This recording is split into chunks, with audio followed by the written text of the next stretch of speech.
नमस्कार एवरीवन। तो आज हमारा जो पॉलिटी की सीरीज़ स्टार्ट की थी हमने, उसका आज हमारा चैप्टर रहेगा सुप्रीम कोर्ट, यानी कि उच्चतम न्यायालय।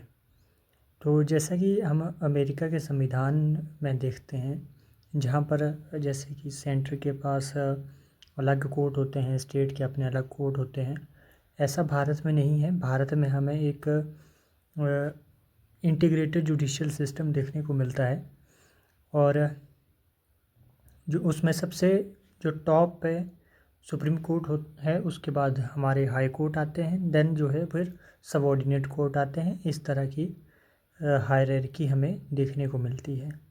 जो आज के समय में हमारा सुप्रीम कोर्ट है, जो आज का जो हमारे न्याय व्यवस्था है, वो जिस पैटर्न पे काम करती है, ये हमने दरअसल में भारत सरकार अधिनियम 1935 से ली है। आप देख भी पा रहे होंगे, इसमें ये मेंशन भी है। और इसके बाद इसमें जो एक बहुत बड़ी चीज़ है वो है कि इसने सक्सीड किया है फेडरल कोर्ट ऑफ इंडिया को, और इसकी जो जुरिस्डिक्शन है वो भी वाइडर है than federal court of India. और इसके अलावा सुप्रीम कोर्ट ने रिप्लेस किया है ब्रिटिश प्रिवी काउंसिल को as the highest court of appeal.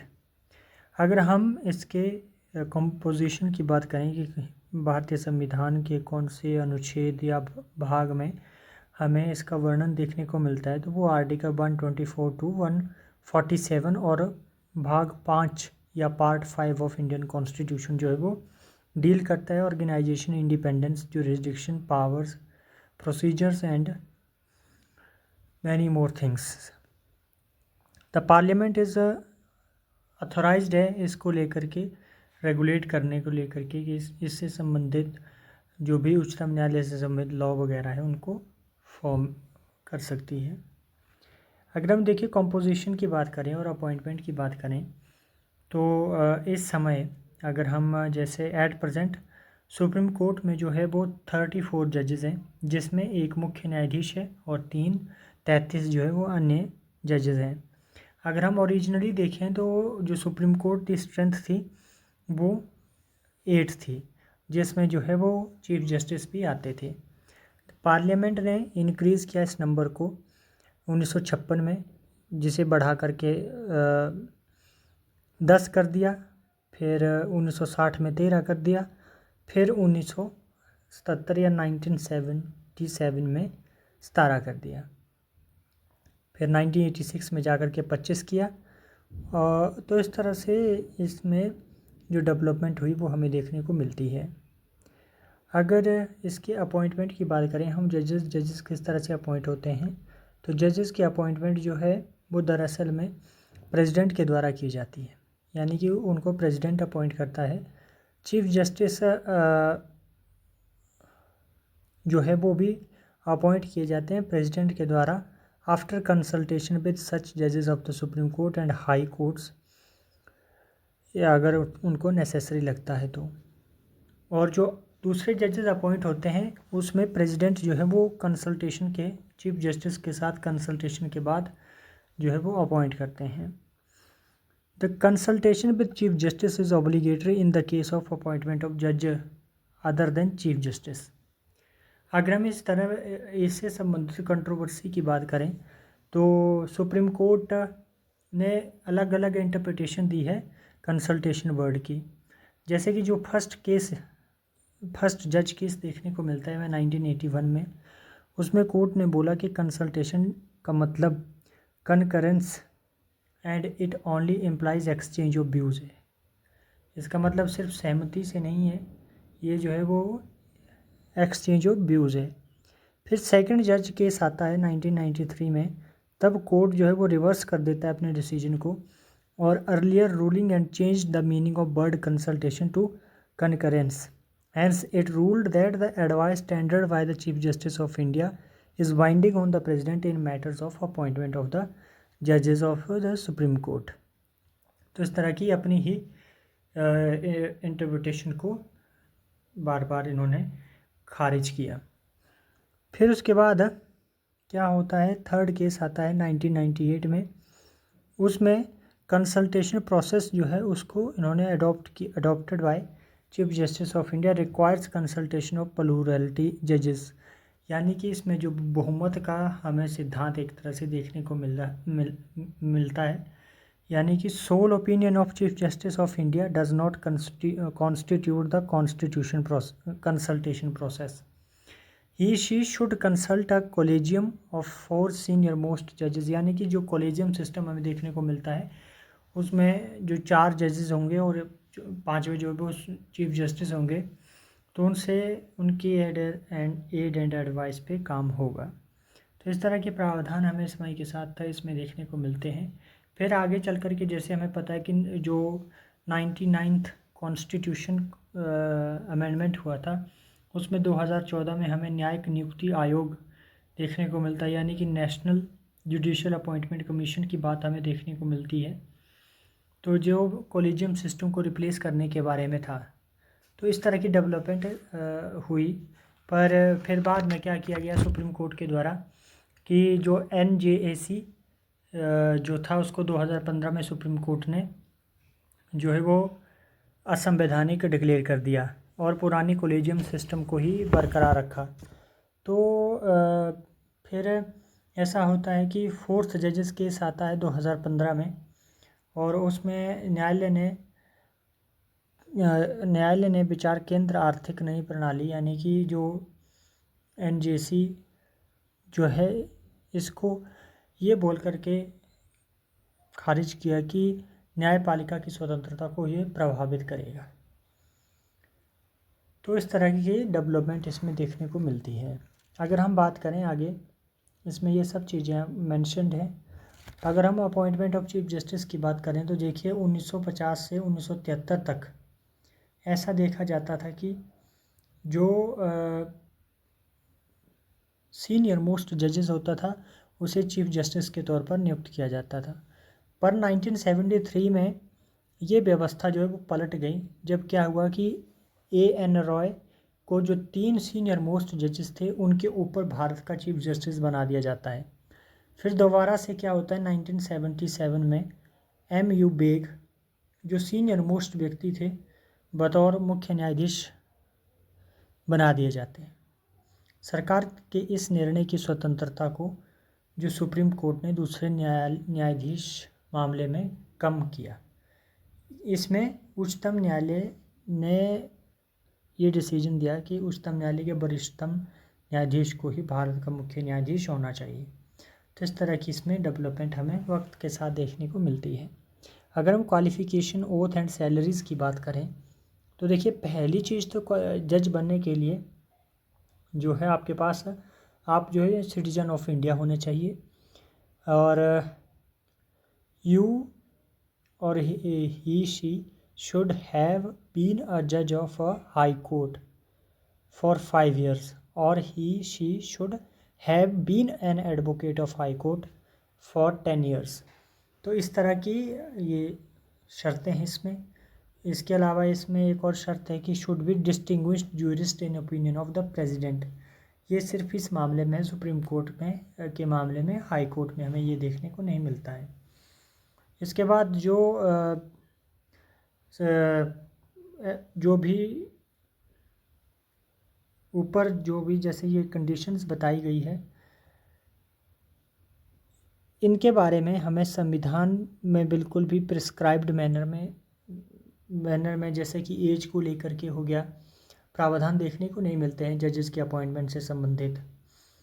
पर इसमें जो भी ये क्वालिफ़िकेशन है सिर्फ यही हमें देखने को मिलते हैं। इसके अलावा क्वालिफ़िकेशन का मतलब हो गया सिटीजन ऑफ इंडिया होना चाहिए, 10 साल का एक्सपीरियंस होना चाहिए एडवोकेसी का, फिर उसके बाद 5 साल का एक्सपीरियंस आपको एज ए जज अगर आपने वर्क किया है हाई कोर्ट में तो वो होना चाहिए।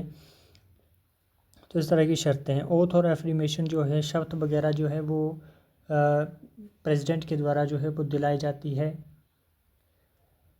तो इससे ये सब चीज़ें इसमें देखने को मिलती हैं। इसके बाद हमें देखने को मिलती है सैलरी और अलाउंसेस की बात करें तो देखिए जजेस की जो सैलरी है इसमें salaries, allowances, privileges, leave and pensions of the जजेस और द सुप्रीम कोर्ट, इनकी जो सब कुछ ये चीज़ें ये डिसाइड किया जाता है टाइम टू टाइम पार्लियामेंट के द्वारा। They cannot be varied to their disadvantage after their appointment except during a financial emergency. 2018 में salary of chief justice was increase from 1 lakh to 2,80,000, यानी कि 2,80,000 पर मंथ कर दिया गया 2018 में। और जज की सैलरी 90,000 से बढ़ा करके 2,50,000 कर दी गई per month. They are also paid, जो अदर अलाउंसेस होते हैं वो भी इनको दिए जाते हैं। And provided with free accommodation and other facilities, जैसे कि मेडिकल, कार, टेलीफोन एक्सेट्रा, ये सब फैसिलिटीज़ प्रोवाइड करवाई जाती है।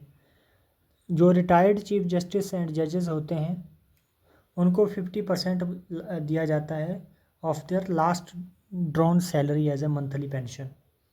अगर हम रिमूवल की बात करें तो देखिए, जो कॉन्स्टिट्यूशन है उसने इन्होंने कॉन्स्टिट्यूशन ने कोई फिक्स्ड टेन्योर नहीं बताया है जजेस को लेकर के, पर इन्होंने जो 3 प्रोविज़न बताए हैं टेन्योर के बारे में जजेस के। पहला तो ये होना चाहिए कि वो 65 की एज तक जो है वो पोस्ट पर बने रह सकते हैं। एनी क्वेश्चन रिगार्डिंग जो है वो एज से संबंधित अगर उठता है तो उसका फैसला जो है वो पार्लियामेंट के द्वारा किया जाएगा।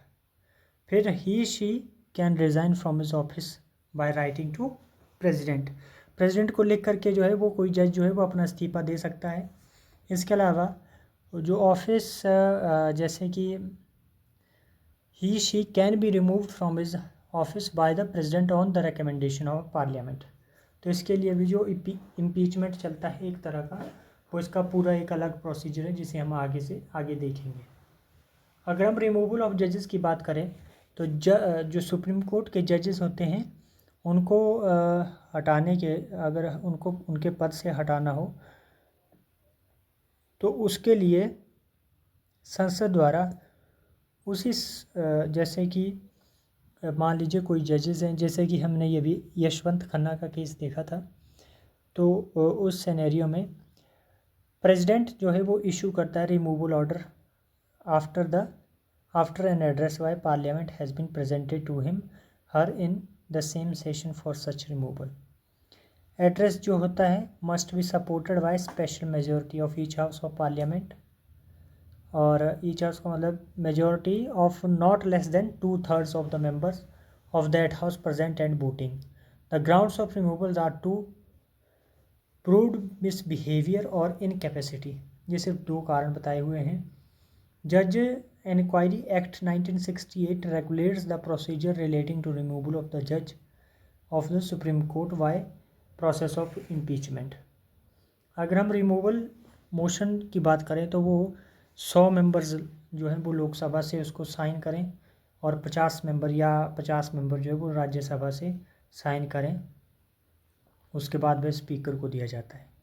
Speaker may admit the motion और refuse to admit it. If it is admitted, उसके बाद होता है कि स्पीकर जो है वो कॉन्स्टिट्यूट करता है 3 member committee to investigate into the charge. Committee should consist of the chief justice और जज of the supreme court, chief justice of high court और डिस्टिंग्विश्ड ज्यूरिस्ट। 3 पर्सन इसमें होने चाहिए। If the committee finds the judges to be guilty of misbehavior or suffering from an incapacity, the House can take up the consideration of motion. After the motion is passed by each House of Parliament by special majority, an address is presented to President for removal of the judge. Finally, President जो है वो पास करते हैं order और जज को उनकी कुर्सी से हटा दिया जाता है। It is interesting to know that no judge of the Supreme Court has been impeached so far. ये बहुत ही रेयर है कि आज तक कोई भी ऐसा जजेस नहीं है जिसको इम्पीच करके हटाया गया हो। द फर्स्ट केस जो है वो इम्पीचमेंट का हमें देखने को मिलता है जस्टिस बी रामास्वामी 1991-93 में ये रहे। Though the inquiry committee found him guilty of misbehaviour but he could not removed as the impeachment motion was defeated in the Lok Sabha. तो इस तरह की हमें प्रोसेस इसमें देखने को मिलता है। फिर जजेस भी 3 तरह के होते हैं, जैसे एक्टिंग हो गए, एडॉक हो गए एंड रिटायर्ड जजेस हो गए। एक्टिंग जज तो समझ पा रहे होंगे कि प्रेसिडेंट कैन अपॉइंट जज of the supreme court as an acting chief justice office of chief justice of India is vacant, the chief justice of India is temporary absent, chief justice of India is unable to perform the duties. इस scenario में जो भी acting chief justice की नियुक्ति होती है। Ad hoc जज क्या होते हैं?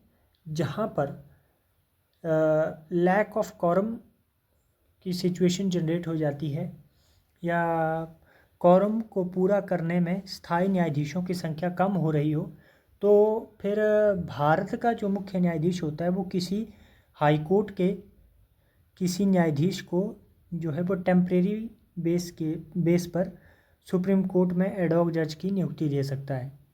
पर ऐसा तभी होता है जब जो हाई कोर्ट है कि मुख्य न्यायाधीश से इसके बारे में सलाह मशवरा करना पड़ता है और राष्ट्रपति की इसमें प्री कंसेंट जो है वो ज़रूरी होती है। इस पद पर जैसे कोई व्यक्ति नियुक्त होता है तो उसके लिए जो क्राइटेरिया होगा वो सेम होगा जो चीफ जस्टिस जैसे कि जस्टिस अपॉइंट होने के लिए होता है सुप्रीम कोर्ट में। तदर्थ न्यायाधीश के, जैसे तदर्थ बोलते हैं या एडॉक बोल लो, जो जजेस होते हैं वो सुप्रीम कोर्ट, जैसे मान लीजिए वो हाई कोर्ट से सुप्रीम कोर्ट में नियुक्त हुए हैं तो उनको जो है वो सुप्रीम कोर्ट के जो भी उसकी ड्यूटीज़ वगैरह उसको असाइन की जाएगी उनको ज़्यादा महत्व देना होगा कंपैरिजन टू हाई कोर्ट। तो इसका भी आपने ध्यान रखना है। उसको वही फैसिलिटीज़ दी जाती है जो प्रिविलेजेस वगैरह सब कुछ जो एक सुप्रीम कोर्ट के जज को दिए जाते हैं। दूसरे होते हैं रिटायर्ड जज। तो रिटायर्ड जज जो होते हैं वो जो भारत के मुख्य न्यायाधीश है वो सुप्रीम कोर्ट या हाई कोर्ट के जो भी रिटायर्ड जजेस होते हैं उनको थोड़े समय के लिए सुप्रीम कोर्ट में कार्य करने के लिए रिक्वेस्ट कर सकते हैं। ऐसा संबंधित व्यक्ति एवं राष्ट्रपति की पूर्व अनुमति के ही द्वारा संभव होता है। तो ये सब इसमें प्रोसीजर हमें देखने को मिलते हैं। इसके बाद हम देखेंगे आगे इसमें जो इनकी पावर्स वगैरह हैं उसको हम नेक्स्ट लेक्चर में देखेंगे, क्योंकि ये काफ़ी ज़्यादा लंबा हो जाएगा। Thank you everyone.